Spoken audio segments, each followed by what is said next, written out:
ದಾಖಲಿಸಲಾಗಿದೆ. ಹೆಸರೇ ಯೂಟ್ಯೂಬರ್ಸ್ ಮೇಲೆ ಹಲ್ಲೆ ಮಾಡಿದ್ದಾರೆಂಬ ದೂರು ಕೂಡ ಬಂದಿರತಕ್ಕಂಥದ್ದು. ಗ್ರಾಮಸ್ಥರು ಮತ್ತು ಹೋರಾಟಗಾರರ ಮಧ್ಯೆ ಗಲಾಟೆ ನಡೆಯಲಾಗಿದೆ. ಇದು ಧರ್ಮಸ್ಥಳದ ಪ್ರಾಂಗಣದಲ್ಲಿ ಗಲಾಟೆ ನಡೆದಿದೆ ಅಂತಕ್ಕಂತಹ ಮಾಹಿತಿ ಲಭ್ಯವಾಗ್ತಾ ಇದೆ. ದಕ್ಷಿಣ ಕನ್ನಡ ಎಸ್ಪಿ ಅರುಣ್ ಕುಮಾರ್ ಅವರು ಹೇಳಿಕೆಯನ್ನು ಕೂಡ ಕೊಟ್ಟಿದ್ದಾರೆ. ಈ ಒಂದು ಗಲಾಟೆಗೆ ಸಂಬಂಧಪಟ್ಟಂತೆ ಗಲಾಟೆಯಲ್ಲಿ ಯಾರಿಗೂ ಕೂಡ ಯಾವುದೇ ಹೆಚ್ಚಿನ ಪ್ರಾಣಾಪಾಯ ಅಥವಾ ಗಾಯಗಳಾಗಿಲ್ಲ. ಘಟನೆ ಬಗ್ಗೆ ಎರಡು ಕಡೆ ಗುಂಪಿನವರು ಕೂಡ ದೂರನ್ನ ನೀಡಿದ್ದಾರೆ, ಸ್ವೀಕರಿಸಿದ್ದೇವೆ. ಎರಡೂ ವಾಹನಗಳು ಕೂಡ ಜಖಂ ಆಗಿದ್ದು ಕಾರಿನ ಗ್ಲಾಸ್ ಕಂಪ್ಲೀಟ್ ಪುಡಿ ಪುಡಿಯಾಗಿರ್ತಕ್ಕಂಥದ್ದು ತಾವು ನೋಡ್ತಾ ಇದ್ದೀರಾ ದೃಶ್ಯಾವಳಿಗಳಲ್ಲಿ. ಇದು ಧರ್ಮಸ್ಥಳದಲ್ಲಿ ಯೂಟ್ಯೂಬರ್ಸ್ ವರ್ಸಸ್ ಸ್ಥಳೀಯರ ನಡುವೆ ನಡೆದಿರತಕ್ಕಂತಹ ಒಂದು ಗಲಾಟೆ. ಧರ್ಮಸ್ಥಳ ಅಕ್ಷರಶಃ ಇದೀಗ ಸದ್ಯದ ಮಟ್ಟಿಗೆ ಉದ್ವಿಗ್ನ ಪರಿಸ್ಥಿತಿಯಾಗಿ ಧರ್ಮಸ್ಥಳ ಹೊತ್ತಿ ಉರಿತಾ ಇದೆ. ಧರ್ಮಸ್ಥಳ ಈಗ ಕೇವಲ ಒಂದು ಧರ್ಮ ಜಾಗೃತಿಯ ಸ್ಥಳವಾಗದೆ ಇದೀಗ ಎರಡು ಗುಂಪುಗಳ ನಡುವೆ ಕಾದಾಟ ನಡೀತಾ ಇದೆ. ತಾವು ನೋಡ್ತಾ ಇದ್ದ ದೃಶ್ಯಗಳಲ್ಲಿ ಒಂದು ನಿಮ್ಮ ಲೆಫ್ಟ್ ವಿಂಡೋದಲ್ಲಿ ಸ್ಥಳೀಯರು ಗಲಾಟೆ ಮಾಡಿದ್ದಾರೆ, ಮತ್ತೊಂದು ಕಡೆ ಬಲಭಾಗದ ವಿಂಡೋದಲ್ಲಿ ಕಾರ್ನ ಗ್ಲಾಸ್ಗಳು ಪುಡಿಪುಡಿಯಾಗಿರ್ತಕ್ಕಂಥದ್ದು. ಸದ್ಯದ ಮಟ್ಟಿಗೆ ಧರ್ಮಸ್ಥಳದಲ್ಲಿ ಉದ್ವಿಗ್ನ ಪರಿಸ್ಥಿತಿ ನಿರ್ಮಾಣವಾಗಿದೆ. ಇವತ್ತಿನ ದಿವಸ ಸಂಜೆ ಸುಮಾರು ಒಂದು 5-5:30 ಗಂಟೆಗೆ ಧರ್ಮಸ್ಥಳ ಪೊಲೀಸ್ ಠಾಣೆಯ ವ್ಯಾಪ್ತಿನಲ್ಲಿ ಯೂಟ್ಯೂಬರ್ಸ್ ಕೆಲವೊಬ್ಬರಿಗೆ ಸ್ಥಳೀಯ ಜನ ಅಟ್ಯಾಕ್ ಮಾಡಿದ್ದಾರೆ ಎಂದು ಒಂದು ಮಾಹಿತಿ ಬಂದಿದೆ. ಈ ಹಿನ್ನೆಲೆಯಲ್ಲಿ ಅದು ಪಾಂಗಳದಲ್ಲಿ ಆಗಿದೆ ಎಂದು ಬಂದಿದೆ. ಸೊ ತದನಂತರ ಯೂಟ್ಯೂಬರ್ಸ್ ಹಾಸ್ಪಿಟಲ್ನಲ್ಲಿ ಅಡ್ಮಿಟ್ ಆಗಿದ್ದಾರೆ. ನಂತರ ಅಲ್ಲಿ ಇದು ಒಂದು ಧರ್ಮಸ್ಥಳದವರು ಪರವಾಗಿ ಇರುವವರು ಸ್ಥಳೀಯರು ಮತ್ತೆ ಯೂಟ್ಯೂಬರ್ಸ್ ಸೌಜನ್ಯ ಹೋರಾಟಗಾರರು ಎಂದು ಯೂಟ್ಯೂಬರ್ಸ್ ಅವರಿಬ್ಬರ ಮಧ್ಯೆ ಅಂದ್ರೆ ಇವರು ಧರ್ಮಸ್ಥಳದವರು ಇವರ ಪರವಾಗಿರುವವರು ಯೂಟ್ಯೂಬರ್ಸ್ ಅನ್ನು ಅಸಾಲ್ಟ್ ಮಾಡಿದ್ದಾರೆ ಎಂದು ಒಂದು ಇದಕ್ಕೆ ಸಂಬಂಧಪಟ್ಟಂತೆ ಹೆಚ್ಚಿನ ಮಾಹಿತಿಯನ್ನ ನನ್ನ ಕೊಲೀಗ್ ನಾಗೇಂದ್ರ ಬಾಬು ಕೊಡ್ತಾರೆ.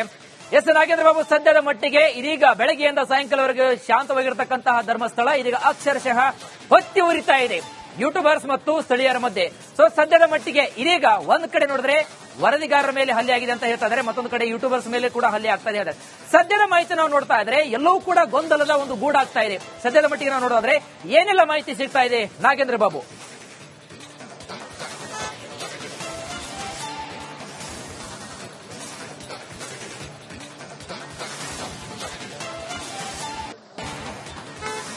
ನಾಗೇಂದ್ರ ಬಾಬು, ವೀರೇಶ್ ನೋಡಿ, ಸಂಜೆ ಸ್ವಲ್ಪ ಉದ್ವಿಗ್ನ ವಾತಾವರಣ ಅಂತೂ ನಿರ್ಮಾಣ ಆಗಿತ್ತು. ಧರ್ಮಸ್ಥಳದ ಸ್ಥಳೀಯರು ಮತ್ತೆ ಮತ್ತೊಂದು ಭಾಗದ ಅಲ್ಲಿನ ನಿವಾಸಿಗಳ ನಡುವೆ ಒಂದು ರೀತಿಯಲ್ಲಿ ದೊಡ್ಡ ಮಟ್ಟದಲ್ಲಿ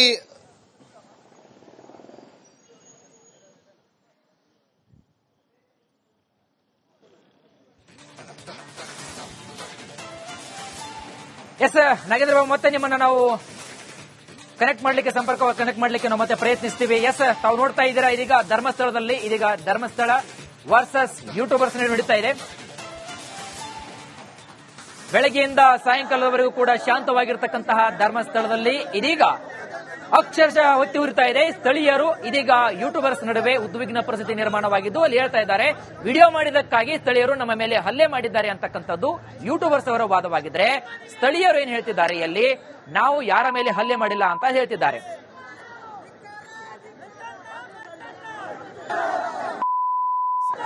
ಖಾಸಗಿ ಚಾನೆಲ್ ವರದಿಗಾರ ಮೇಲೆ ಹಲ್ಲೆ ಕೂಡ ಆಗಿರತಕ್ಕಂತಹ ಮಾಹಿತಿ ಕೂಡ ಲಭ್ಯವಾಗ್ತಾ ಇದೆ. ತಾವು ನೋಡ್ತಾ ಇದ್ದೀರಾ ದೃಶ್ಯಾವಳಿಗಳಲ್ಲಿ ಯಾವ ರೀತಿಯಾಗಿ ಪೊಲೀಸರು ಕೂಡ ಅಲ್ಲಿ ಇನ್ವಾಲ್ವ್ ಆಗಿದ್ದಾರೆ.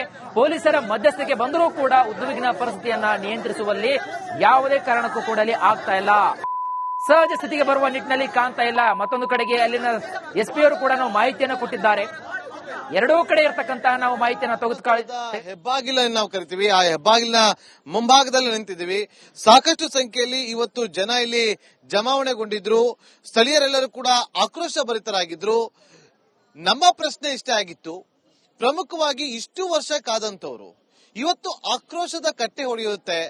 ಇನ್ನ ಕೇವಲ ಇನ್ನೊಂದು 2 ವಾರ ಕಾದಿದ್ರೆ ಒಂದು ಸತ್ಯಾಂಶ ಹೊರ ಬರ್ತಾ ಇತ್ತು ಅನ್ನೋದು ಒಂದು ನಮ್ಮ ಚಿಂತನೆ ಕೂಡ ಆಗಿದೆ. ಯಾಕೆಂತಂದ್ರೆ ಇವತ್ತು ಅಲ್ಲಿ ಒಂದು ಉದ್ವಿಗ್ನ ವಾತಾವರಣ ನಿರ್ಮಾಣ ಆಗಿತ್ತು. ಧರ್ಮ ಕ್ಷೇತ್ರದಲ್ಲಿ ಇವತ್ತು ಎಲ್ಲೋ ಒಂದ್ ಕಡೆ ಹೊಡೆದಾಟ ಬಡದಾಟಕ ಹಂತಕ್ಕೆ ಹೋಗ್ಬಿಟ್ಟಿತ್ತು. ಪೊಲೀಸರು ಲಘು ಲಾಠಿ ಪ್ರಹಾರ ಮಾಡುವ ಹಂತಕ್ಕೆ ಹೋಗಿತ್ತು ಅನ್ನುವ ಚರ್ಚೆಗಳು ಕೂಡ ಈಗ ಶುರುವಾಗ್ತದೆ. ಅದೇ ನಿಟ್ಟಿನಲ್ಲಿ ಈಗ ಸ್ಥಳೀಯ ಕೆಲ ಮುಖಂಡರು ಆಗಮಿಸಿ ಎಲ್ಲರನ್ನೂ ಕೂಡ ಮನವೊಲಿಸಿ ಅವರನ್ನ ಮನೆಗೆ ಕಳಿಸಿಕೊಡುವಂತ ಕೆಲಸವನ್ನ ಮಾಡಲಾಗಿದೆ. ಎಲ್ಲ ಇಲ್ಲಿನ ಹಿರಿಯರೆಲ್ಲರೂ ಕೂಡ ಹೋಗಿ ಪೊಲೀಸ್ ಠಾಣೆಯಲ್ಲಿ ಪೊಲೀಸರೊಂದಿಗೆ ಮಾತಾಡಿ ಬಂದಿದ್ದಾರೆ. ಇವತ್ತು ಪೊಲೀಸ್ ಠಾಣೆಯಲ್ಲಿ ಏನಾಯ್ತು, ಜೊತೆಗೆ ಸ್ಥಳೀಯರನ್ನ ಮನವೊಲಿಸುವಂತ ಪ್ರಯತ್ನಗಳು ಹೇಗಾಗ್ತಾ ಇದೆ ಅಂತ ಹೇಳಿ ಮಾತಾಡೋದಕ್ಕೆ ಇಲ್ಲಿನ ಸ್ಥಳೀಯ ಹಿರಿಯರು ನಮ್ಮೊಂದಿಗೆ ಜಾಯ್ನ್ ಆಗಿದೆ, ಮಾತಾಡ್ತಿದ್ದಾರೆ. ಅವ್ರನ್ನ ಪ್ರಯತ್ನ ಪಡ್ತೀನಿ, ಅವ್ರನ್ನ ಮಾತಾಡ್ತೀನಿ. ಸರ್, ಏನಾಯ್ತು ಪೊಲೀಸ್ ಸ್ಟೇಷನ್ ಅಲ್ಲಿ? ಜೊತೆಗೆ ನೇರ ಪ್ರಶ್ನೆ ಸರ್ ನಂದು, ಇಷ್ಟು ವರ್ಷ ಕಾದವರು SIT ತನಿಖೆವರೆಗೂ ಕಾಯ್ಬೋದಿತ್ತಲ್ವಾ? ಎಲ್ಲೋ ಒಂದ್ ಕಡೆ ಇವತ್ತು ತಪ್ಪಾಗಿದೆ ಅಂತ ಅನಿಸ್ತಾ ಇಲ್ವಾ? ನೇರವಾಗಿ ಉತ್ತರ ಕೊಡಿ. ಭಾವನೆಗಳು ಒಂದೊಂದು ಬಾರಿ ಸ್ಫೋಟ ಆಗ್ತದೆ. ಆ ಸ್ಫೋಟ ಆಗುವಂತ ಪರಿಸ್ಥಿತಿ ಮತ್ತು ಪರಿಸರ ಇದಕ್ಕೆಲ್ಲ ಕಾರಣ ಆಗ್ತದೆ.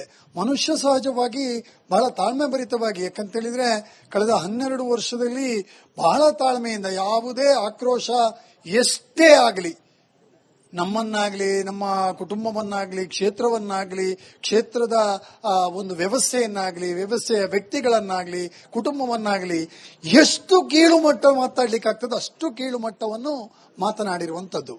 ನೀವು ಹೇಳಿದಾಗೆ ಖಂಡಿತವಾಗಿ ತಾಳ್ಮೆ ಬಹಳಷ್ಟು ಇದೆ. ಆದ್ರೆ ಇವತ್ತಿನ ಸಂದರ್ಭದಲ್ಲಿ ಆ ಇನ್ಸಿಡೆಂಟ್ ಕೂಡ ಕೆಲವು ಊಹಾಪೋಹಗಳಿಗೆ ಕಾರಣ ಆಯಿತು. ಅದು ಕೂಡ ನಮ್ಮನ್ನು, ನಮ್ಮ ಭಾವನೆಗಳನ್ನು ಉದ್ರೇಕಿಸುವ ರೀತಿಯಲ್ಲಿ ಅವರ ವರ್ತನೆಗಳಾಯಿತು. ಯಾಕಂತೇಳಿದ್ರೆ ನೀವಾಗ್ಲಿ ನಾನಾಗ್ಲಿ ಮನುಷ್ಯ ಸಹಜ.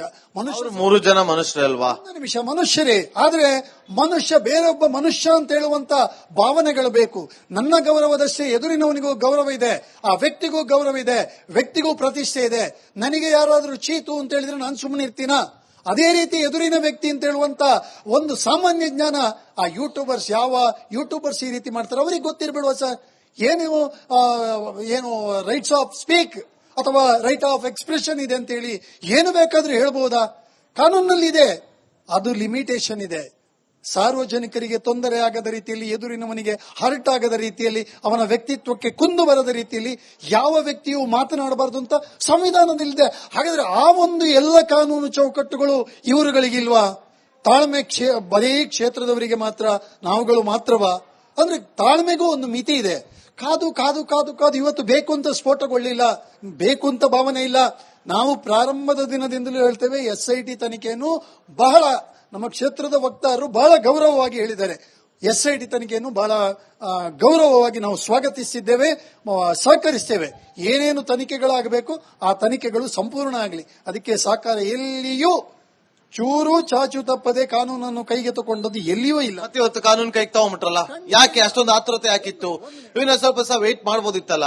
ಇವತ್ತು ಕಳಂಕ ಬಂದಿದ್ದು ಎಲ್ಲಿಗೆ? ಇವತ್ತು ಜನ ಮಾತಾಡ್ಕೊಳ್ತಿರೋದು ಏನು ಗೊತ್ತಾ ನಿಮ್ಗೆ? ಹೊರಗಿನ ಜನ ಏನ್ ಮಾತಾಡ್ತಾರೆ ಗೊತ್ತಾ? ಇಲ್ಲಿನ ಸ್ಥಳದಲ್ಲಿ ಇವತ್ತಿನ ಘಟನೆ ಬಗ್ಗೆ ಏನೆಲ್ಲ ಚರ್ಚೆಗಳಾಗ್ತಾ ಇದೆ ನಿಮಗೆ ಗೊತ್ತಿದ್ಯಾ? ಇವತ್ತು ಅಷ್ಟು ಕಟ್ಟೆ ಹೊಡಿತು, ಯಾರೋ ಒಂದು 2-3 ಜನ ಶುರು ಮಾಡದಂತ ಹೇಳಿ ಇಡೀ ಗ್ರಾಮಸ್ಥರೆಲ್ಲ ಸೇರ್ಕೊಂಡು ಆ 3 ಜನರ ಮೇಲೆ ಮುಗಿಬಿದ್ರು. ಅವ್ರು ಮಾಡಿರೋದು ತಪ್ಪು ಅಂತ ನಿಮ್ಗೆ ಅನ್ಸಾದ್ರೆ ಕಾನೂನಾತ್ಮಕವಾದಂತಹ ಹೋರಾಟವನ್ನ ಮಾಡಬಹುದಿತ್ತು. ಅವ್ರು ಮಾತಾಡಿದ್ದು ತಪ್ಪು ಅಂತ ಅನ್ನೋದಾದ್ರೆ ಅವ್ರ ಮೇಲೆ ಕೇಸನ್ನ ಹಾಕಿ ಅಥವಾ ಸ್ಟೇಷನ್ ಕರ್ಕೊಂಡೋಗಿ ಅಲ್ಲಿ ಕಾನೂನಾತ್ಮಕವಾದಂತಹ ಹೋರಾಟವನ್ನ ಮಾಡಬೇಕಾಗಿತ್ತು. ಆದ್ರೆ ಕಾನೂನು ಕೈಗೆತ್ಕೊಂಡು ಇವತ್ತು ಬೇರೆದೇ ಚರ್ಚೆಗಳಾಗ್ತಿದೆಯಲ್ಲ, ಇದಕ್ಕೆ ಹೇಗೆ ಬ್ರೇಕ್ ಆಗ್ತೀರಿ? ನಾನು ಹೇಳುವಂತದ್ದು ಪರಿಸರ ಪರಿಸ್ಥಿತಿ, ಆ ವ್ಯತ್ಯಾಸ ಆ ಘಟನೆಗೆ ಕಾರಣ ಆಗಿರ್ತದೆ. ಅಲ್ಲಿ ಕಟ್ಟೆ ಹೊಡೆದ ಆಗಿರುವಂತಹ ಇದಕ್ಕೆ ಕೂಡ ನೀವು ಹೇಳಿದ ರೀತಿಯಲ್ಲಿ ಕಾನೂನಿನ ಏನೆಲ್ಲ ಇದೆ, ಕೇಸುಗಳು ಅಥವಾ ಅದರ ಬಗ್ಗೆ ಏನು ಇದು ಮಾಡಬೇಕು ಅದರೆಲ್ಲ ಪ್ರಕ್ರಿಯೆಗಳು ಆಗ್ತಾ ಇದೆ. ನಮಗೆ ಬಹಳ ಭರವಸೆ ಇದೆ. SP ಅವರಾದಂತ ಡಾಕ್ಟರ್ ಅರುಣ್ ಅವರು ಬಂದು ಮಾತನಾಡಿ ನಮಗೆ ಭರವಸೆಯನ್ನು ಕೊಟ್ಟಿದ್ದಾರೆ. ಸತ್ಯದ ಪರ ಅಥವಾ ಏನು ನ್ಯಾಯದ ಪರ ನಾವು ಖಂಡಿತವಾಗಿ ಇದ್ದೇವೆ. ಎರಡೂ ಕಡೆಯ ಈ ಎಲ್ಲ ತುಣುಕುಗಳನ್ನು ಸಂಗ್ರಹ ಮಾಡಿ ಯಾರ್ಯಾರು ಈ ತಪ್ಪನ್ನು ಮಾಡಿದಾರೋ ಅವರ ಬಗ್ಗೆ ಆಕ್ಷನ್ ಅನ್ನು ತಗೊಳ್ತೇವೆ ಅಂತ ಹೇಳಿದ್ದಾರೆ. ಇದು ಎರಡು ಕಡೆಯೂ. ಇನ್ನೊಂದು ನನಗೆ ಬಹಳ ನೋವಾಗಿರುವಂತದ್ದು, ಒಂದು ಮೀಡಿಯಾ ಪರ್ಸನ್ ಕೂಡ, ಮೀಡಿಯಾ ಅಂತ ಹೇಳಿದ್ರೆ ಸಂವಿಧಾನದ 4ನೇ ಸ್ತಂಭ, ಅವರು ಕೂಡ ಸಮಾಜಕ್ಕೆ ಸತ್ಯವನ್ನು ಕೊಡ್ತಾರೆ ಅಂತ ಮೀಡಿಯಾ ಪರ್ಸನ್ ಅವರಿಗೆ ಅಟ್ಯಾಕ್ ಮಾಡಿದ ರೀತಿ ಇದನ್ನು ಕೂಡ ಅವರು ಗಮನಿಸಿದ್ದಾರೆ. ಅದರ ಬಗ್ಗೆ ಕೂಡ ಸಿವಿಯರ್ ಆಕ್ಷನ್ ತಗೊಳ್ತೇವೆ ಅಂತ ಹೇಳಿದ್ದಾರೆ.